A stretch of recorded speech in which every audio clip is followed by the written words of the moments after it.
Alhamdulillah, wassalatu wassalamu ala rasulillah Sayyidina wa maulana Muhammad ibni Abdillah wa ala alihi wa sahbihi wa man tabi'ahu wa mawala.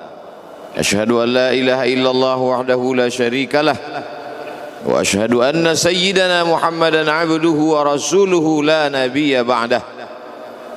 Allahumma salli ala sayyidina Muhammadin nabiyil ummi wa ala alihi wa sahbihi wa barik wa sallim. Qala Allah Ta'ala fil Qur'anil azim wa huwa asdaqul qailin. A'udzu billahi minasy syaithanir rajim. Ya ayyuhalladzina amanu taqullaha haqqa tuqatih wa la tamutunna illa wa antum muslimun. Wa qala ta'ala fi ayatin ukhra. Ya ayyuhalladzina amanu taqullaha wa qulu qawlan sadida yuslih lakum a'malakum wa yaghfir lakum dhunubakum wa man yuti'illaha wa rasulahu faqad faza fawzan 'azima. Ibadallah, usikum wa nafsi bi taqwallahi wa ta'atihi faqad fazal muttaqun. Hadirin jamaah Jumat yang dimuliakan Allah Subhanahu wa taala. Semua orang senang melihatnya karena dia bersih, karena dia rupawan, karena dia sopan dan santun, karena ayahnya meninggal dan ibunya juga sudah lama meninggalkannya. Orang kasihan melihatnya. Maka karena kesenangan hati mereka, mereka sendiri yang memberikan gelar untuknya yang belum pernah mereka berikan kepada orang sebelum dia. Gelar itu bernama Al-Amin, orang yang layak menerima amanah. Amin diambil dari 3 huruf, alif, mim, nun. Dari kata alif, mim, nun muncullah kata amanah. Orang yang mampu menerima amanah disebut Al-Amin. Kita mengatakannya jujur. Lawan daripada amanah adalah khianah. Al-khain, pengkhianat. Dia tidak berkhianat.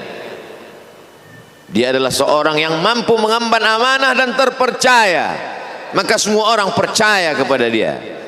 Dari alif, mim, nun, juga akar yang sama dengan iman, akar kata yang sama dengan iman. Maka iman berarti percaya. Dia adalah orang yang dipercaya karena memang dia mampu mengemban amanah. Kapan kebencian itu datang? Kebencian itu datang ketika dia naik ke atas bukit Safa dan dia berkata kepada semua penduduk Makkah, seandainya aku katakan di balik bukit Jabal Abi Quwais yang besar, gagah, perkasa, tinggi, menjulang ini ada pasukan musuh yang akan menyerang kita, apakah kalian percaya? Semua mereka berkata, shadaqnaka, kami percaya karena memang kami menggelar engkau orang yang dapat dipercaya. Seandainya aku katakan bahwa ada pasukan musuh yang akan meluluh lantakkan, menghantam, membunuh kita, apakah kalian percaya? Mereka menjawab, shadaqnaka, kami percaya. Seandainya aku katakan bahwa aku menerima wahyu dari Allah dan aku diperintahkan Allah untuk mengabarkan kepada kalian yang baik-baik akan masuk surga, yang jahat-jahat akan masuk neraka, percayakah kalian? Disitulah perlawanan datang, bukan dari orang lain, bukan dari musuh, bukan dari lawan. Perlawanan itu datang dari saudara kandung, dari ayah kandung yang masih ada hubungan darah.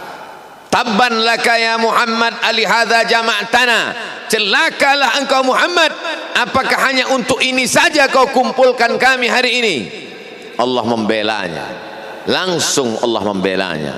Dia tidak membela dirinya, tapi Allah mengatakan tabbat yada abi lahabi wa tabba ma aghna anhu maluhu, hartanya tak ada berguna, wa ma kasab, hasil usahanya tak mendatangkan manfaat, wa imra'atuhu hammalatal hatab, istrinya menjadi pembawa kayu bakar, simbol dari adu domba, kata-kata yang membuat menyakitkan hati yang dibawa oleh Ummu Jamil istri Abu Lahab untuk menyiksa, menjelekkan, membuli, menebarkan berita untuk membunuh karakter Sayyidina wa Maulana Muhammad sallallahu alaihi wasallam.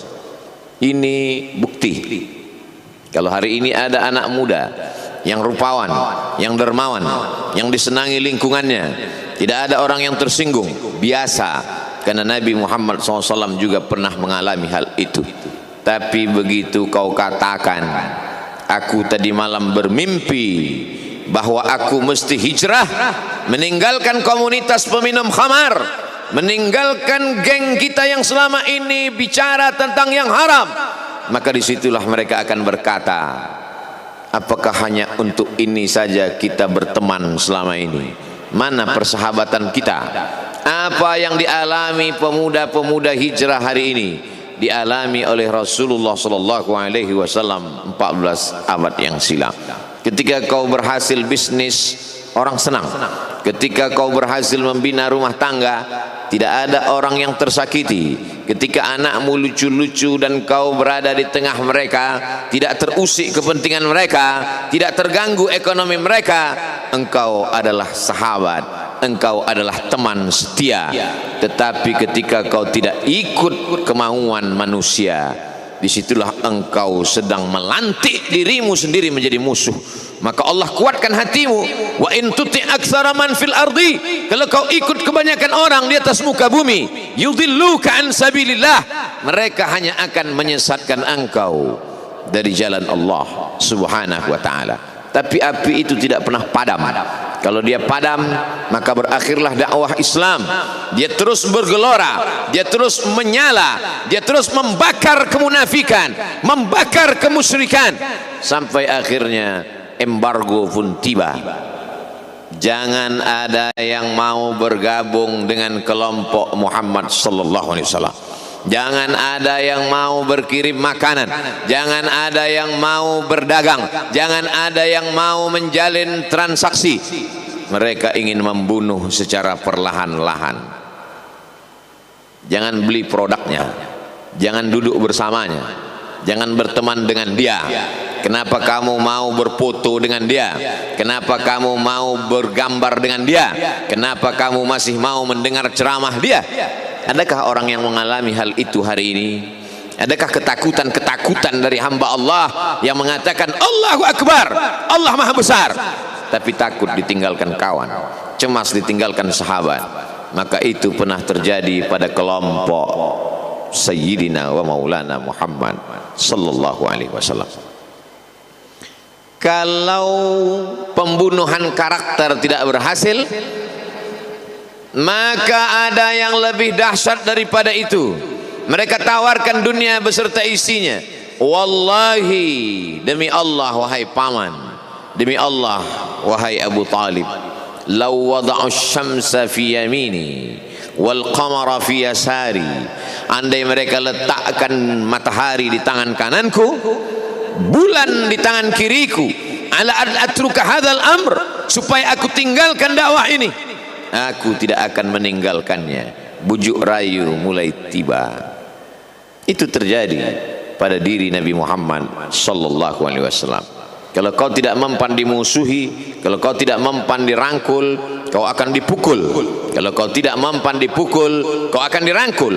Berbagai macam cara, dari mulai yang paling keras sampai yang paling lembut, dari mulai yang paling lembut sampai yang paling keras, sampai akhirnya tempat bergantung itu hilang, lenyap, musnah. Ada dua tempat bergantung, saudara kandung ayah Abu Talib. Mereka tidak mengusiknya karena dia keponakan Abu Talib.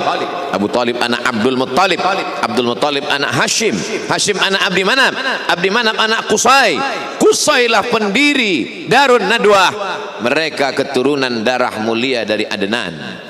Adnan menerima tetesan darah dari Ismail. Ismail anak kandung Ibrahim alaihissalam. Jangan ganggu dia karena dia keponakan Abu Talib. Masih ada backing, tapi Allah ingin agar hati itu tidak bergantung kepada manusia. Dia buat Abu Talib meninggal dunia, masih ada lagi tempat bergantung.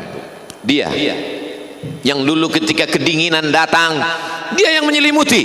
Yang dulu ketika ketakutan datang, dia yang menenangkan. Dia datang menemui Waraqah ibnu Naufal. Waraqah berkata, Namus, malaikat yang pernah datang kepada Ibrahim, yang pernah datang kepada Musa, yang pernah datang kepada Isa, sekarang dia datang kepada suamimu. Katakanlah, jangan takut, jangan cemas. Kalau nanti sampai masanya dia akan diusir dari kampung halamannya, aku orang pertama yang akan membelanya. Karena begitu yang kutemukan dalam kitab-kitab suci yang kubaca, kata Waraqah bin Naufal. Hari itu juga tempat bergantung itu patah. Khadijah menghadap Allah subhanahu wa ta'ala. Tak lagi ada makhluk tempat bergantung, tak ada lagi ranting tempat berhinggap, tak ada lagi batang kayu tempat berpegang. Allah ingin agar engkau berserah hanya kepada Dia saja. Tidak ada makhluk. Bersandar kepada makhluk akan kecewa, bersandar pada kayu yang rindang akan tumbang, bersandar kepada benda akan binasa, bersandar kepada sahabat akan berubah menjadi musuh. Bersandarlah kepada Dia, Hayyun Maha Hidup, la yamut, Dia tak pernah mati. Bersandarlah kepada Dia, Al-Aziz yang Maha Perkasa, Al-Jabbar yang Maha Berkuasa. Itu yang diinginkan Allah dari sosok Sayyidina wa Maulana Muhammad sallallahu alaihi wasallam. Dia pergi, sengaja dia pergi berjalan kaki, karena kalau dia pergi menunggang unta, mereka sudah mengintai, dia pasti lari, dia akan pergi ke tempat yang jauh. Sengaja dia pergi berjalan kaki. Lalu kemudian dia balik bukit, dia angkat kedua tangannya, ilaika ashku dha'fa quwwati, kepada engkau saja aku mengadukan kelemahanku, wa qillata hilati, ketidakberdayaanku, wa hawani bainan nas, aku hina di tengah mereka. Kalau dulu aku ada tempat bergantung, ada tempat bersandar, ada tempat mengadu, hari ini hanya engkau saja ya Allah. Datanglah malakul jibal, malaikat penjaga segala bukit di atas dunia. Kau tunjuk mana bukit yang paling besar ya Muhammad, akan kutimpakan kepada mereka. Hati yang luka biasanya akan marah, akan kecewa, tapi itu tidak terjadi pada Nabi Muhammad sallallahu alaihi wasallam. Apa yang dia katakan? Asallah an yukhrij min aslabihim man ya'budullaha wa la yusyrika bihi syai'a. Ya Allah, keluarkan dari tulang sulbi mereka, keluarkan anak cucu mereka yang akan menyembah Engkau. Tidak ada satupun yang akan mempersekutukan Engkau di atas muka bumi ini. Doanya dikabulkan, hatinya susah, pikirannya kacau, tapi lidahnya tidak berkata-kata kasar. Dia doakan agar anak cucu mereka menyembah Allah. 100% penduduk Taif hari ini bersyahadat asyhadu an la ilaha illallah wa asyhadu anna muhammadan rasulullah. Doa orang yang teraniaya, doa orang yang terzolimi. Dia berhenti di sebuah kebun, ada seorang yang bukan terpandang membawakan beberapa ranting anggur sebagai pelipur lara, penghilang haus, pelepas dahaganya. Ketika anggur itu akan masuk ke mulutnya, dia berkata Bismillahirrahmanirrahim, atas nama Allah. Maka hamba sahaya miskin, susah, melarat, perantau yang tak punya apa-apa itu heran, apa yang kau ucapkan? Bismillah. Kau sebut nama Allah ya? Tidak ada satupun orang di kampung ini kalau makan menyebut nama Allah. Siapa engkau? Aku Nabi yang diutus Allah subhanahu wa ta'ala.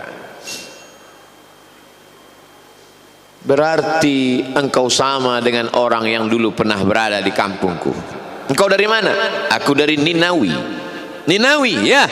Di sana ada saudaraku, kata Nabi Muhammad SAW. Di sana ada saudaraku, namanya Yunus bin Matta. Yunus bin Matta adalah saudaraku. Sama-sama hamba yang diutus Allah Subhanahu wa ta'ala. Dia juga diingkari oleh kaumnya. Dia masuk ke dalam lautan, ditelan seekor ikan dalam 3 kegelapan. Gelapnya tengah malam, gelapnya lautan, gelapnya perut ikan. Dia berserah kepada Allah. La ilaha illa anta subhanaka inni kuntu minal zalimin. Begitu cara Allah mengingatkan Nabi Muhammad SAW. Apa yang kau rasakan hari ini belum ada apa-apanya dengan apa yang pernah dirasakan oleh Yunus bin Matta. Mendengar itu langsung saja Addas bersimpuh sujud mencium lutut Nabi Muhammad sallallahu alaihi wasallam. Dia tidak mulia, dia hamba sahaya, dia miskin, dia perantau, tapi dia sempat mencium tangan Nabi Muhammad sallallahu alaihi wasallam. Dia sempat menghilangkan dahaga dari leher Nabi Muhammad sallallahu alaihi wasallam. Pertemuan yang berkesan. Biarlah pertemuan itu sekali, tapi sampai ke lubuk hati. Untuk apa pertemuan yang berulang kali tapi hanya sampai di tepi bibir, hanya basa-basi? Nabi SAW kembali, dia pulang. Di tengah perjalanan dia mendengar, qul, katakan, uhiya ilayya annahu istama'ana farum minal jin. Ada sekelompok jin. Jin itu berkata, inna sami'na qur'anan ajaba. Kami mendengarkan bacaan Al-Quran ajaba, menakjubkan, ajib. Biarlah manusia menolakmu, biarlah manusia yang aku dan sombong itu tidak menerimamu, tapi ada satu makhluk yang mau menerimamu. Inna, kami dari kalangan jin, sami'na, mendengar, Qur'anan ajaba, bacaan Al-Quran yang mengagumkan, yahdi ila rusdi, yang membuat kami lurus berpikir benar. Betapa jin yang dikatakan makhluk jahat, tapi ketika dia mendengarkan bacaan Al-Quran tersentuh hatinya dan dia bersyahadat, anna minnal muslimun, kami ada yang muslim, wa minnal qasitun, kami ada yang kafir. Yang muslim taharrau rasyada, selalu mencari jalan kebenaran. Yang kafir kanu li jahannam hataba, mereka hanya akan menjadi santapan neraka jahanam. Dia kembali ke kota suci Makkah Al-Mukarramah seperti biasa, sampai akhirnya datanglah malaikat Jibril membelah dadanya, mensucikan hatinya sampai layak. Lalu kemudian dia pun dibawa. Subhanalladzi asra bi'abdihi lailan, maha suci Allah yang memperjalankan hambanya pada suatu malam, minal masjidil harami ilal masjidil aqsa, dari Masjidil Haram ke Masjidil Aqsa, alladzi barakna haulah, kami berkahi sekelilingnya. Untuk apa? Linuriyahu min ayatina, kami ingin memperlihatkan kepadanya tanda-tanda kebesaran kami. Selama ini dia hanya didengar, azab kubur didengar, neraka jahanam didengar, malaikat didengar. Hari ini kami ingin memperlihatkan tanda-tanda itu kepada hamba kami. Jangan bersedih ketika kau didustakan, jangan bersedih ketika kau dibunuh karaktermu, jangan berduka cita ketika tidak ada manusia yang menerimamu, karena sesungguhnya itu hanyalah cara Allah menguatkan hatimu, karena dia ingin mengangkat derajatmu, menempatkan di tempat yang terpuji, memperlihatkanmu sesuatu yang tidak pernah dia perlihatkan kepada manusia yang lain. Dia buat hatimu hancur berkeping agar tidak lagi ada tempat makhluk dalam hatimu, yang ada hanya Allah semata. Ma fi qalbi ghairullah. Pada saat itu mentalmu sudah kuat, layaklah engkau berada di tempat yang terpuji. Kalau ada orang menyakitimu, jangan berduka. Kalau ada tetangga, sahabat, kawan baik meninggalkanmu, jangan berduka lara. karena sesungguhnya di balik itu semua fa inna ma'al usri yusra, inna ma'al usri yusra, idza daqat 'alaika dunya faqul ya Allah. Kalau terasa sempit dunia, mengadulah kepada Allah. Idza sa'alta fas'alillah, kalau minta-mintalah kepada Allah. Wa idza sta'anta fasta'in billah, kalau minta tolong, minta tolonglah kepada Allah. Iyyaka na'budu wa iyyaka nasta'in, kepada Engkau kami menyembah, kepada Engkau kami beribadah, kepada Engkau kami bersimpuh sujud, kepada Engkau juga kami meminta pertolongan. Barakallahu li wa lakum fil Qur'anil azim wa nafa'ani wa iyyakum bima fihi minal ayati wadh-dhikril hakim wa taqabbala minni wa minkum tilawatahu innahu huwal ghafurur rahim.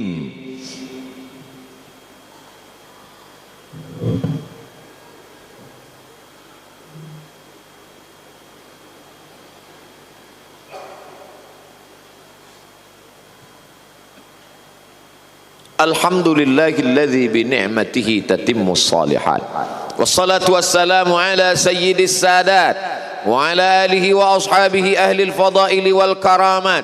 Asyhadu an la ilaha illallah wahdahu la syarika lah wa asyhadu anna sayyidana Muhammadan abduhu wa rasuluhu wa safiyuhu min khalqihi wa khaliluhu addal amanah wa ballagha ar-risalah wa nasaha lil ummah wa tarakana 'ala al-mahjjatil bayda lailuha kanahariha. Asyhadu an la ilaha illallah wahdahu la syarika lah. Allahumma salli ala sayyidina Muhammadin an-nabiyil ummi wa ala alihi wa sahbihi wa barik wa sallim. Qala Allah ta'ala fil Qur'anil 'azim wa huwa asdaqul qailin. A'udzu billahi minasy syaithanir rajim. Bismillahirrahmanirrahim. Wal 'ashr innal insana lafi khusr illa alladhina amanu wa 'amilus shalihat wa tawasaw bil haqq wa tawasaw bis sabr. Wa qala ta'ala fi ayatin ukhra inna Allaha wa malaikatahu yusalluna 'alan nabi ya ayyuhalladhina amanu sallu 'alaihi wa sallimu taslima. Allahumma ighfir lil muslimina wal muslimat wal mu'minina wal mu'minat al ahya'i minhum wal amwat bi rahmatika ya arhamar rahimin. Allahumma ansuril islam wal muslimin wa khzulil kafarata wal musyrikin wa dammir a'da'aka 'adad din. اللهم انصر إخواننا المجاهدين المظلومين في فلسطين وفي روهينيا وفي كل مكان من مشارق الأرض إلى مغاربها. لا تدع لنا في مقامنا هذا وفي ساعتنا هذه ذنبا إلا غفرته ولا هما إلا فرجته ولا دينا إلا قضيته ولا مسافرا إلا وصلته ولا مريضا إلا شفيته ولا ميتا إلا رحمته ولا حاجة من حوائج الدنيا والآخرة لك رضا ولنا فيها صلاح إلا قضيتها ويسرتها يا رب العالمين. عباد الله أوصيكم ونفسي بتقوى الله وطاعته فقد فاز المتقون. إن الله يأمر بالعدل والإحسان وإيتاء ذي القربى وينهى عن الفحشاء والمنكر والبغي يعظكم لعلكم تذكرون. فاذكروا الله العظيم يذكركم واسألوه من فضله يعطكم ولذكر الله أكبر.